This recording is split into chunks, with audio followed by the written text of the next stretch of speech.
आदरणीय मंच, सम्माननीय बुद्धिजीवीगण, भारत के कोने कोने से आए मेरे सगाजन आदिवासी भाई और बहनों, आप सभी को मेरी ओर से सेवा जोहार। जोहार आदिवासी। आज मैं या भाषण देने के लिए नहीं आया। छत्तीसगढ़ की धरती है, छत्तीसगढ़ की भूमि है, ये भूमि को नमन करना है और साथ साथ छत्तीसगढ़ की जो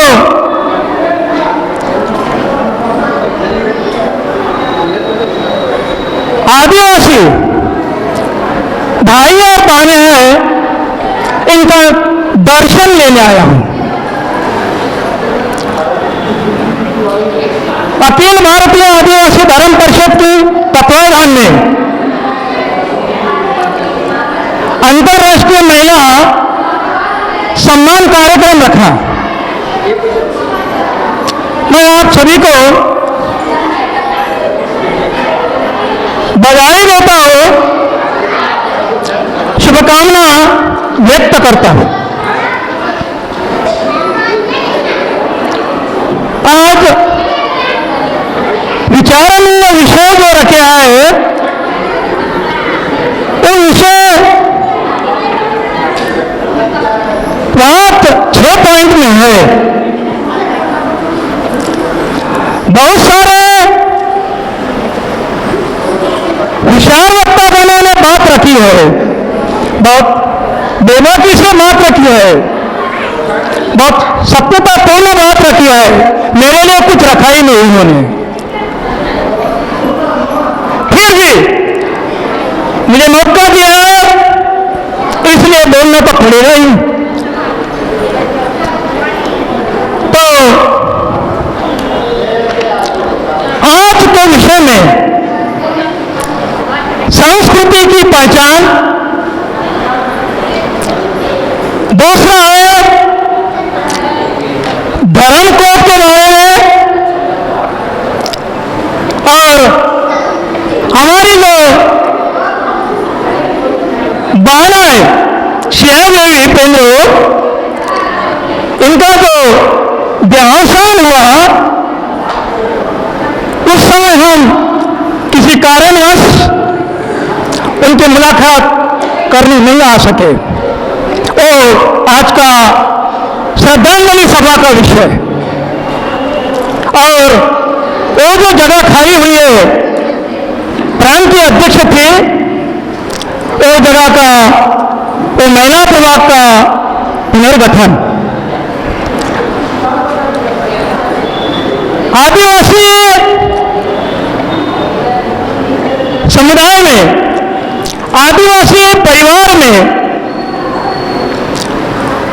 जिन जिन महिलाओं ने उत्कृष्ट कार्य किया, अति उत्तम जवाबदारी से अपना कार्य किया, ऐसी महिला का सम्मान दिवस भी आयोजन किया है और ऐसे उत्कृष्ट कार्य करने वाले महिलाओं का सम्मानित भी किया है।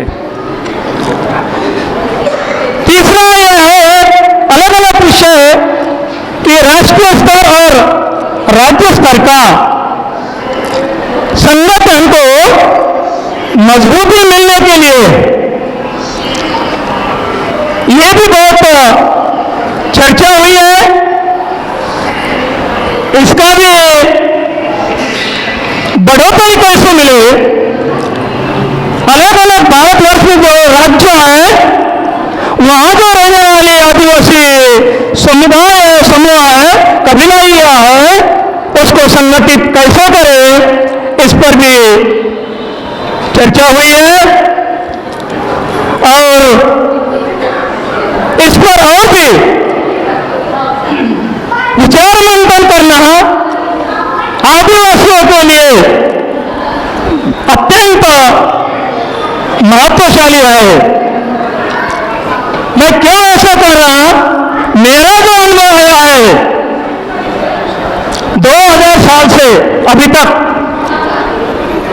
पूरा 22 साल हुए मैं आदिवासी के कैडर में पूरे भारत में अंडमान से लेकर सभी राज्यों में भ्रमण किया और आदिवासी का लाइफ देखा। मैं जब पढ़ाई करता था तो आदिवासी के हॉस्टल में रहता था, वहां एमएससी किया, जूनियर जियोलॉजिस्ट क्लास 2 ऑफिसर की नौकरी ज्वाइन किया। 3 महीने में पांडिचेरी से नौकरी छोड़ दिया, क्लास 2 ऑफिसर की। अभी मैं अच्छे पद पर डायरेक्टर हुआ रहता था, फिर भी पैसा की तरफ न देखते हुए मैं बहुत गरीब घर का हूं। ये कार्य मैंने एक आदिवासी समुदाय को जोड़ने के लिए पूरा तन, पूरा मन और धन भी लगाया। कहीं पर भी मैं अभी भी जाता हूं तो मेरे आदिवासी के पास से कभी एक पैसा भी नहीं लिया अभी तक। और जितना भी मुझे मदद करना है तो करने की मैं पूरी कोशिश करता हूं, तैयारी रखता हूं। आदिवासी कहां कम है, आदिवासी में कौन सी मिस्टेक्स है, कौन सी एरर है। अपन तो चिल्लाते हैं। मैंने हटिया में कहा था, हटिया झारखंड में, वहां विधान भवन में कार्यक्रम हुआ था। 31 राज्यों से बुद्धिजीवी वक्ता बनाए थे, वहां पर मैंने बात रखी, वो भी महिला की रखी थी। How to develop our adivasi women's, इस पर बात रखी थी। आप डेवलप कैसे होंगे, आप इम्प्रूव कैसे होंगे, कौन सी विचारधारा अपनाएंगे, कौन सी विचारसरणी आपके पास है। और बड़े बड़े जो विज्ञानी हुए, साइंटिस्ट हुए, इतिहासकार हुए, हिस्टोरियन हुए, फिलोसोफर हुए, साइकोलॉजिस्ट हुए, इसकी पढ़ाई करना पड़ेगा। मैं अकेला पढ़ने से कुछ नहीं होगा, समझे। 24 अप्रैल 1985 को गवर्नमेंट ने नागपुर के झांसी रानी पुतले पर मैंने हंगामा किया था, प्रोटेस्ट किया था। 85 की बात कर रहा हूं, उस समय मुझे अरेस्ट किया था। 85 में आप नहीं होंगे, आप नहीं होंगे, मैं चेहरे से पहचानता हूं। Face is the mirror of the soul, और अंग्रेजी का स्लोगन है, क्योंकि मैं सन्यासी लोगों में रह चुका हूं। 1975, 1976 और 1977, 3 साल डॉक्टर बाबा साहब आम्बेडकर का जो मिशन है नागपुर में, उस मिशन में 3 साल रहा। 1975 की बात कर रहा हूं। कितने साल हो गए भाई, कितने साल हो गए? 50 साल हो गए। यह 50 साल का अनुभव आपके सामने रखता हूं मैं।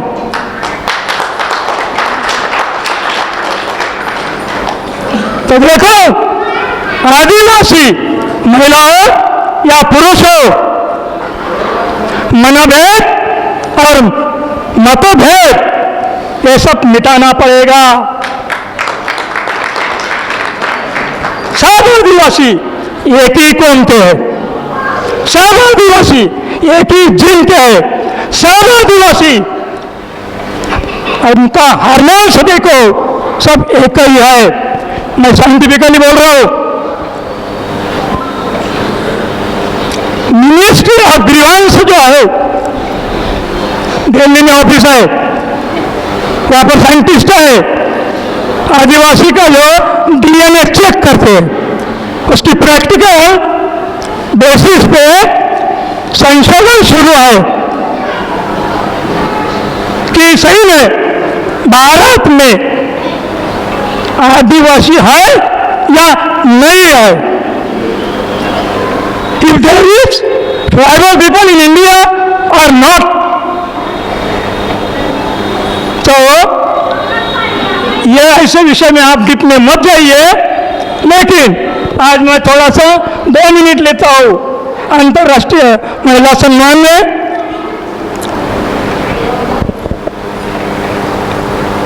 क्लारा जेटकिन, कभी नाम सुना है क्या? क्लारा जेटकिन जर्मन सोशलिस्ट है। ये क्लारा ने क्या किया, महिलाओं के लिए क्या किया? तो मताधिकार और वेतन के लिए 1908 में एक रैली निकाली थी। उसमें फ्रांस, जर्मन, अमेरिका और ऑस्ट्रेलिया की महिला इसमें शामिल हुई थी। और आज जो अंतर्राष्ट्रीय महिला दिवस आप मना रहे भारत में, उसकी याद में है क्लारा जेटकिन ने एक सबसे पहले कार्य किया विश्व में। और आज हमारी जो महिला है, हमारी बहनें हैं, हमारी माता है, उसको सम्मान मिल रहा है। दूसरा, बाबा साहब अम्बेडकर ने महिला बिल लाया था जब वो कानून मंत्री थे, लेकिन उस समय वो महिला बिल पास नहीं किया और बाबा साहब ने अपनी जो मंत्री पद है वो छोड़ दिया। इतना वफादार, समझदार और न्यायप्रिय डॉक्टर बाबा साहब अम्बेडकर महिला के बारे में क्या सोचते हैं, उनका विचार हुआ है, अभी भी हमारा जीवित है। इसीलिए महिला, इन्होंने अपनी जो सावित्री फुले बहन है, इनको नमन करना चाहिए, न कि सरस्वती को।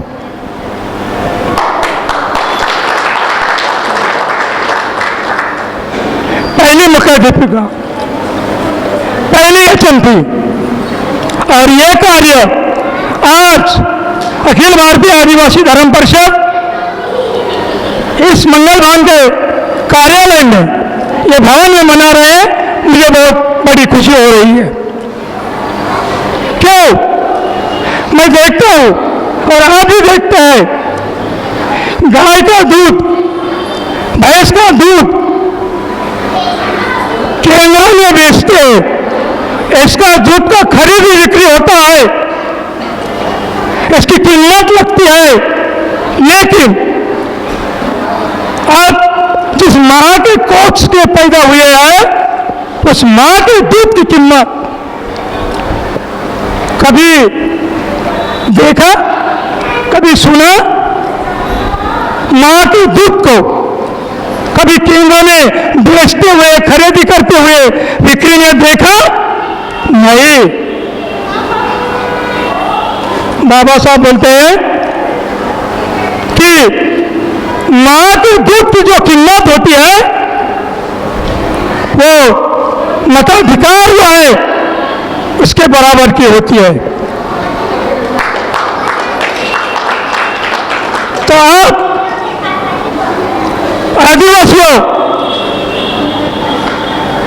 मैं आपको बीजेपी पार्टी ने बराबर का दर्जा नहीं दिया।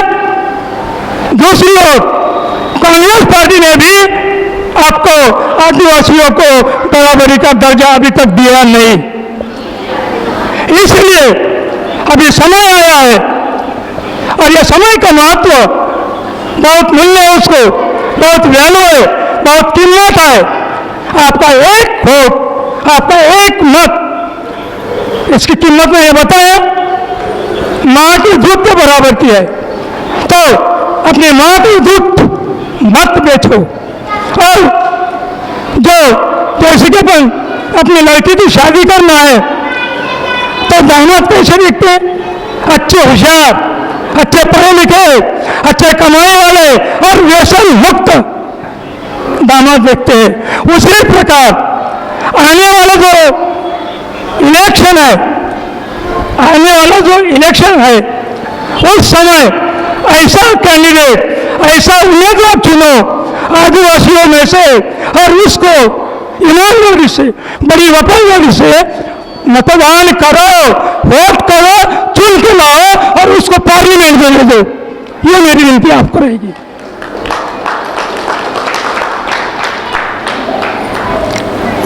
तो उत्तराखंड में वहां पर दानी सरकार है। दानी सरकार ने क्या किया? UCC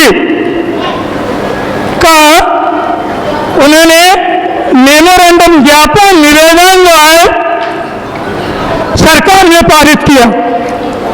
UCC uniform civil code, और सीएम ने वो ठराव पारित किया और राज्यपाल के कार्यालय में पहुंच दिया और वो पास होके संसद भवन में दिल्ली चले गया,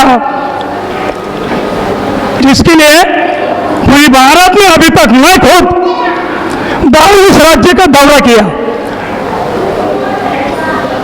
और यूसीसी लागू न हो इसके लिए पूरा प्रयास कर रही अखिल भारतीय आदिवासी धर्म परिषद भारत की संगठन। मान लो यूसीसी यदि लागू हो गया हर एक राज्य में तो आदिवासी का जीवन जो है पूरा खत्म हो जाएगा।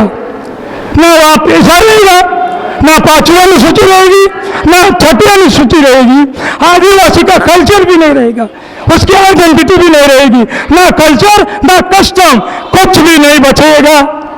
इसलिए आप सभी संगठित रहो, एक विचारधारा में, एक छाया छत्र में, एक अमृत के नीचे आओ, मैं विनती करता हूं। और अपनी शक्ति, नारी शक्ति है, प्रधान पुरुष शक्ति है, सब ने एक होकर संघर्ष और संघर्ष के मिलन में आपको आना ही पड़ेगा, तो फ्यूचर में आने वाला जनरेशन सुरक्षित रहेगा। नहीं तो आदिवासी का जो लाइफ है, आदिवासी का पूरा जीवन है, खत्म हो गया समझ लो। 2011 की जनगणना हुई थी, तब से अभी तक केंद्र सरकार ने कोई भी प्रपत्र जनगणना का सेंसस का निकाला नहीं। लेकिन मुझे इसका रिप्लाई है मिनिस्ट्री ऑफ सेंट्रल गवर्नमेंट, वहां लिखा है हमने डिमांड नहीं किया, रिस्टोर करने के लिए बोला है। शब्द का मतलब समझ लीजिए, डिमांड मतलब मांग नहीं करना, हम मांग नहीं किया। जो पहले क्या था अंग्रेज के जमाने में 1869 की जनगणना का, तो 1871 में जो टैबुलेशन हुआ, जो एलोकेशन हुआ, वहां पर सेपरेट कॉलम है और पहला जो नाम है आदिवासियों के लिए एबोरिज जमीन है। उसके बाद में 10 साल के अंतराल एबोरिज में लिखा है, फिर 10 साल के अंतराल एबोरिज में लिखा है, फिर 10 साल के अंतराल में एलिनेशन लिखा है 3 बार, फिर ट्राइबल कम्युनिटी, फिर ट्राइबल रिलीजियन, और भारत स्वतंत्र होने के बाद में शेड्यूल ऑफ ट्राइब लिखा है। भारत का जो संविधान है, भारत के संविधान में आदिवासी ये जो शब्द है बिल्कुल एक भी नहीं है। पहले पेज से लेकर आखिरी पेज तक देखो, आप पढ़ लीजिए। लेकिन डॉक्टर जयपाल सिंह मुंडा जी संविधान सभा के मेंबर पे सभासद थे, उन्होंने कहा था कि आदिवासी शब्द हटाने के लिए मैं सख्त मना करता हूं। ये नरेंद्र मोदी के डॉक्टर जयपाल सिंह मुंडा जी ने लिखा है, उस पर बहुत बड़ा डिबेट भी हुआ। तो ये चीजें जो है हमारे पुरखों ने जो रखी है वो हमारी विरासत है, उसको बरकरार रखिए और उसको आगे चल के बढ़ाने की कोशिश करेंगे। और मैं ज़्यादा समय नहीं लेता क्योंकि मेरे गाड़ी का समय भी हो गया, मैं नागपुर नहीं कर रहा, परसों मुझे दिल्ली जाने का है और आज नहीं गया तो मेरा गाड़ी ट्रेन मिस हो जाएगा। तो मैं अभी आप सभी महिलाओं को, जिस महिलाओं को आज पुनर्गठन में पद का उनको हमने चयन किया है, वो बड़ी वफादारी से, समझदारी से अपने पद को संभालेंगे और अपनी जवाबदारी क्या है, मैं क्या करना चाहिए और क्या नहीं करना चाहिए, ये सब समझकर अपने पद का जो कारोबार है, अपनी पद की जो गरिमा है संभाल के रखेंगे। मैं आपसे विनती करता हूँ,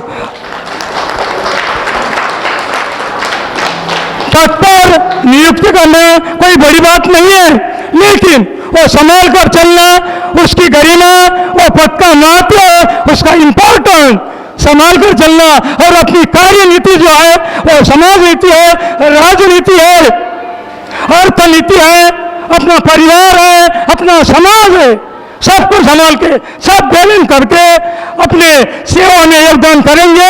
मैं ऐसी कामना करता हूँ और इस शुभकामना के साथ में आपको बधाई देता हूँ। जय जवाहर, जय आदिवासी, जय बिरसा मुंडा।